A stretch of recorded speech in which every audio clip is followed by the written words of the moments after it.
Hello and welcome. Today we are going to start our second chapter in this course of electrical measurements, and this chapter is going to be on ammeters, voltmeters and ohm meters. So, let us begin this talk with ammeters. Ammeters, as you all know, it measures current.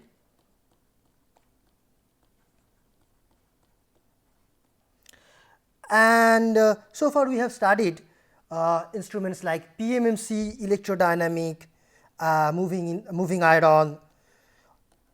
So, PMMC, electrodynamic and moving iron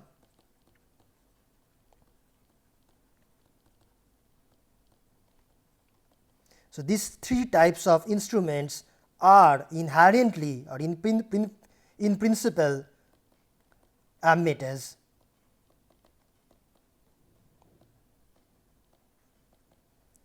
Why I am saying so? Because you know that if we pass any current through the coil or the coils of these instruments, the pointer moves.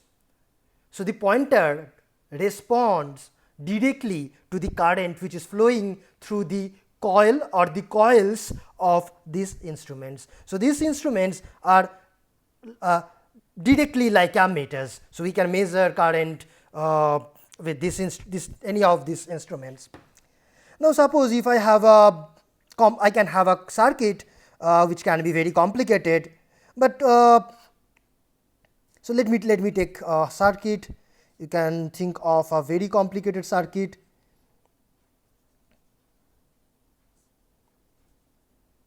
And say that I want to find the current in any of these branches, say in this branch, call it I. So, we want to find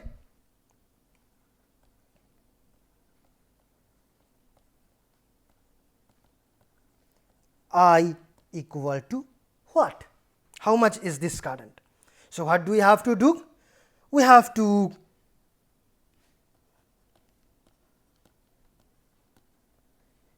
cut open this branch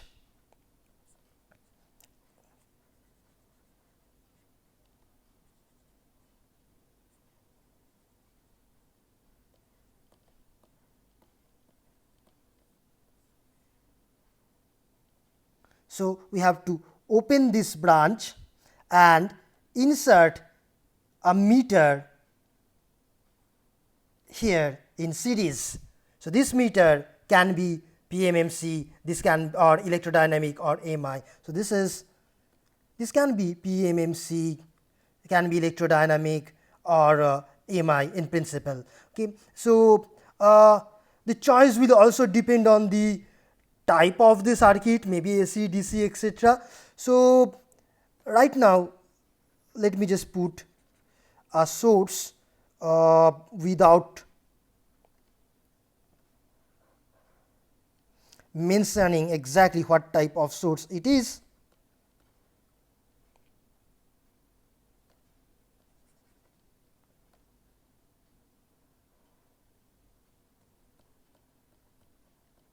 Okay. So, we have to insert this meter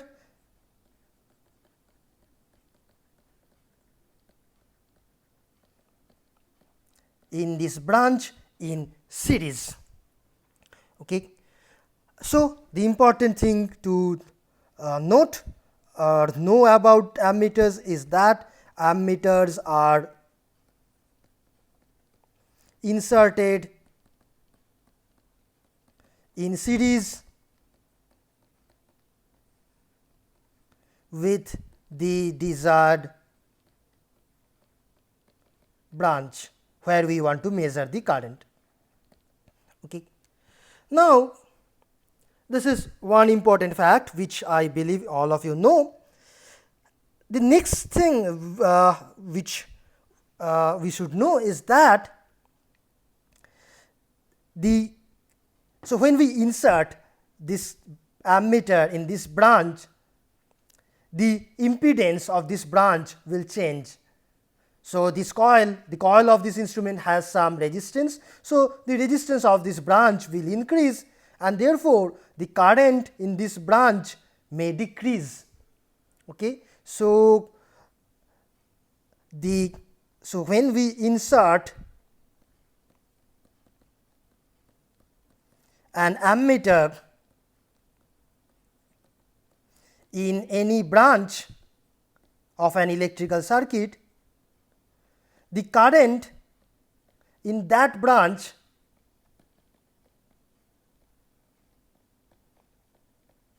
may change or will always actually change slightly. So, will always change. So, this current in that branch may change from the value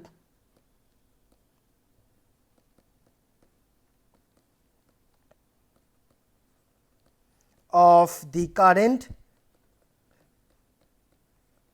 before the insertion of the meter.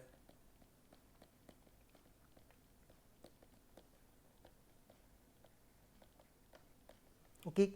So, this happens because of the resistance of the coil. So, this is due to the non-zero resistance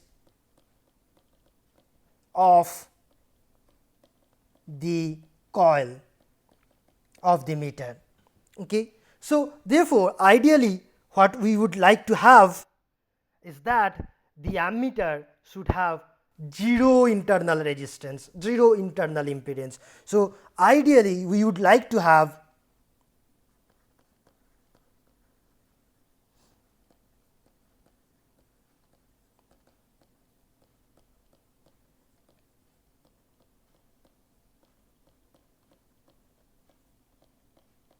so, 0 is never possible. So, practically we should write very small internal impedance or resistance.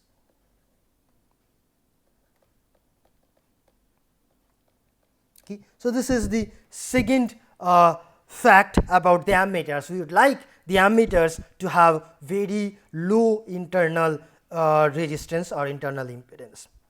Okay. Now, let us take an example. So, let us take a small example. Suppose I have a circuit, very simple circuit, say a 10 volt source which has 8 ohm resistance in series and then some current is flowing in this branch. So, what will be this current? This current I will be equal to 10 volt divided by 8 ohm. This will be 1.25 ampere. Now, say I have an ammeter which has internal resistance of 2 ohm, okay, for example, and I want to measure this current. So, I am inserting the ammeter 2 ohm resistance.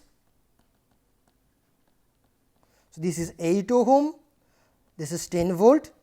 Now, the current that will flow in this branch I, this will become 10 volt divided by 8 plus 2 ohm, which is 1 ampere, and this 1 ampere is not same as 1.25 ampere. So, therefore, we have a difference between the current that was actually flowing in the circuit and the current which is now flowing after the insertion of the meter. So, the meter will indicate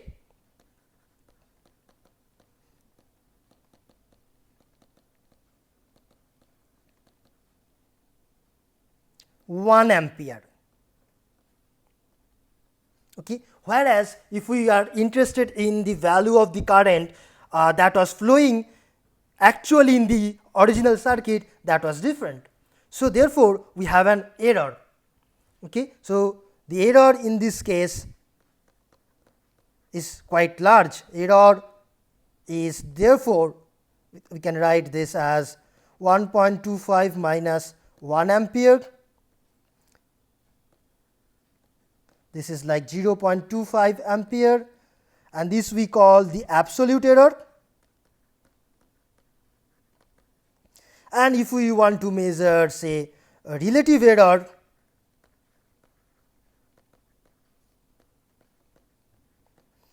and we can define it as the error divided by true value.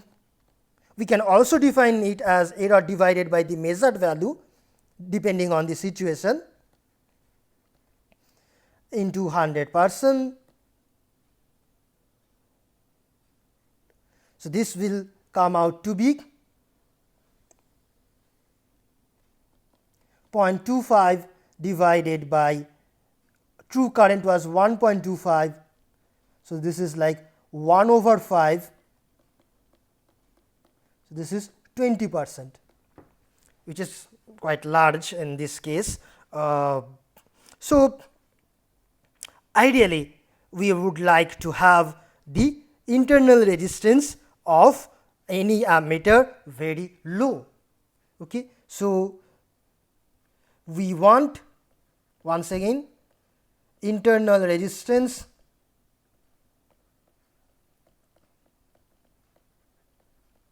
of ammeters to be very low.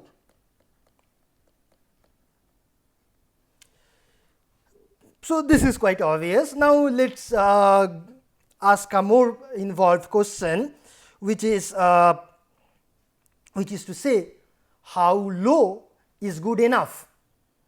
I mean, how low is low enough for an ammeter? Okay. So, how low should the internal resistance of an ammeter be? So, this is the question we are asking now, and the answer is actually right in front of us. Okay. So, we have seen a very simple circuit which is made up of a voltage source and an resistance in series. But if we had a complicated circuit, any complicated circuit, think of any complicated network. So, think of very complicated network, as complicated as you can think of.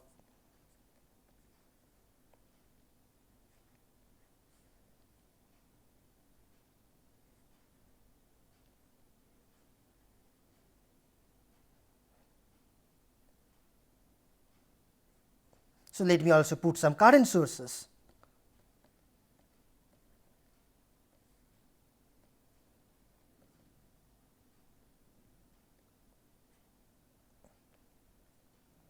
And say then there is a branch in this circuit where we want to measure the current. Say we want to measure the current in this branch.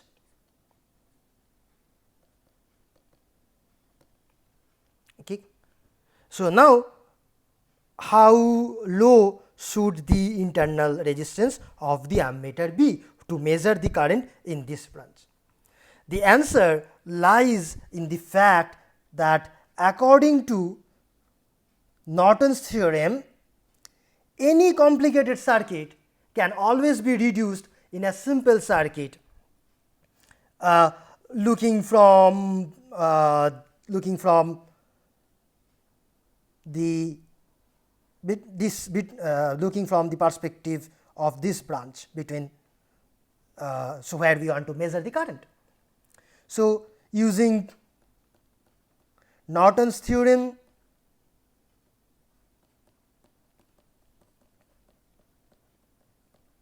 we can always find a simplified circuit, call these 2 points as A and B. So, we can always find a simplified circuit with one current source and some series and some parallel impedance or resistance in this case, call it R n, call this current source as I n,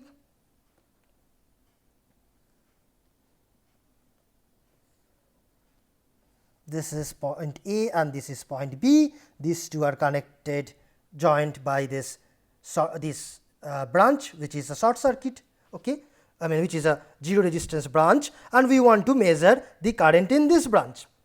Okay. So, this is the general scenario always. Now, we will, so this is the equivalent circuit.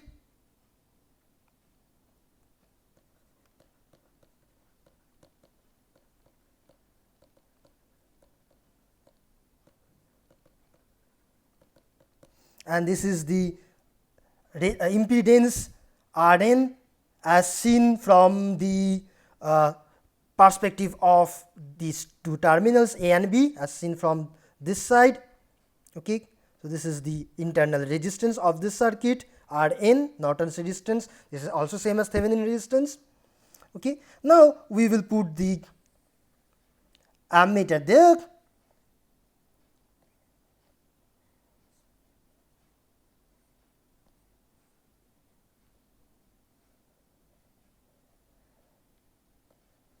Okay. So, this is the symbol of an ammeter. Okay. And this is terminal A, terminal B, this is R n, this is I n. Now, the question is, what will be the reading of this ammeter?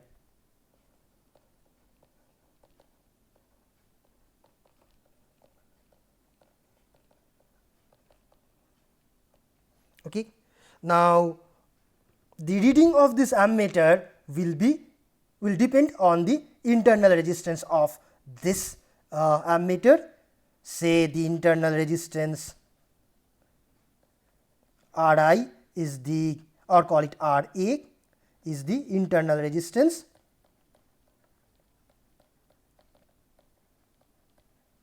Okay. Then the current that will flow through this ammeter, that will be the ammeter reading,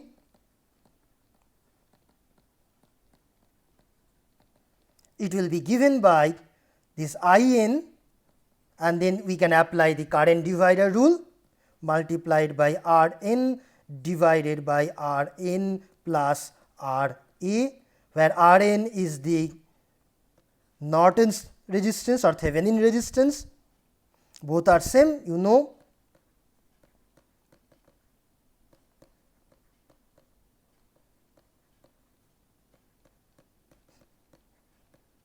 Of the circuit.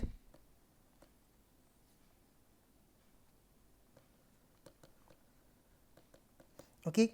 And so, this will be the ammeter reading, but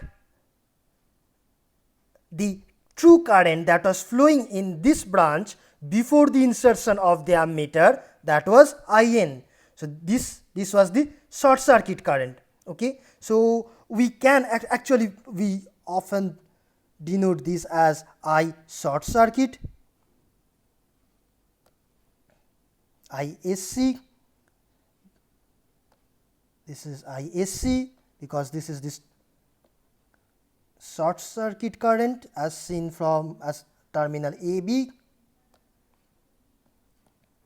Okay. So, the current before insertion of ammeter was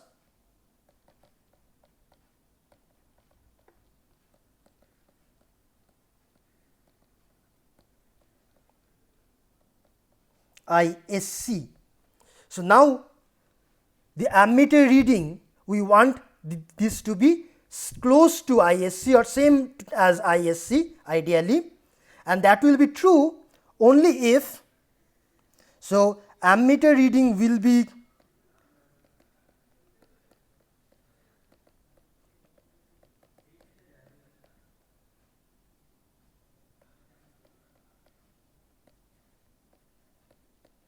So, ammeter reading will be close to ISC, that is the actual current that was flowing before the insertion of the meter when.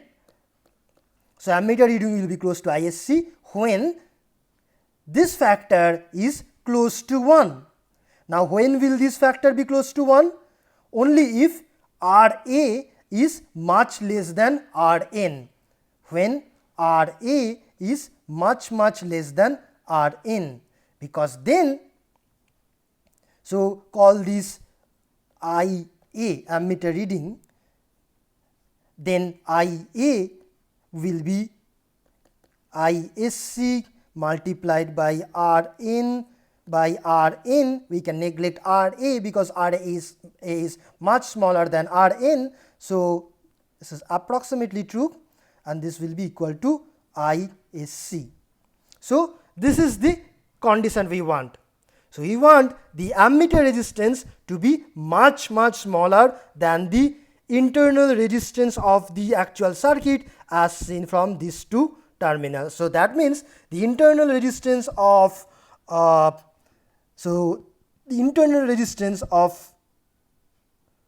this circuit